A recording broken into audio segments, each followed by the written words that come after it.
മുതലാളിമാർ പണത്തിനു വേണ്ടി വിശ്രമമില്ലാതെ ആനകളെ എഴുന്നള്ളിക്കുന്ന ഈ കാലഘട്ടത്തിൽ ആനയും ഉടമയും തമ്മിലുള്ള സ്നേഹത്തിന്റെ ഉദാത്ത മാതൃകയായ ഒരു സംഭവം ആനക്കേരളത്തിൽ ഉണ്ടായിട്ടുണ്ട്. തുമ്പിക്കൈ അറിയാതെ ഉടമയുടെ ദേഹത്ത് കൊണ്ടപ്പോൾ ഉണ്ടായ അപകടത്തിൽ സങ്കടപ്പെട്ട് തീറ്റയെടുക്കാതെ നിന്ന ഒരു കൊമ്പൻ തിരുമല ഗോപാലൻ.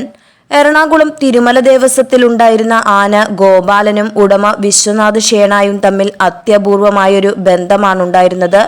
ഒരിക്കൽ എവിടെയോ ഒരു യാത്ര പോയി മടങ്ങും വഴി ആലുവായിലെ ഒരു പറമ്പിൽ ഗോപാലനെ തളച്ചിരിക്കുന്നത് കണ്ട് വിശ്വനാഥ ഷേണായി അവിടെ ഇറങ്ങി ആനയ്ക്ക് തിന്നാൻ എന്തെങ്കിലും കൊടുക്കുന്ന പതിവുണ്ട്. കയ്യിലുണ്ടായിരുന്ന സഞ്ചിയിൽ നിന്ന് കുമ്പളങ്ങ എടുക്കാൻ കുനിയുന്നതിനിടെ കൊതിമൂത്ത് അക്ഷമനായി നിന്ന ഗോപാലൻ വാ പൊളിച്ചതും തുമ്പിക്കൈ ഷേണായുടെ മൂക്കിൽ കൊണ്ടു. പിന്നീട് അവിടെ ഒരു ചോരപ്രളയം തന്നെയായിരുന്നു.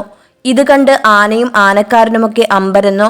പിറ്റേന്ന് ഓടിക്കിതച്ചു വന്ന പാപ്പാൻ പറഞ്ഞ വാർത്തയാണ് വിശ്വനാഥ ഷേണായെ നോവിച്ചത്. അബദ്ധം പറ്റിയ കൊമ്പൻ തീറ്റയെടുക്കാതെ ഒരേ നിൽപ്പാണ്.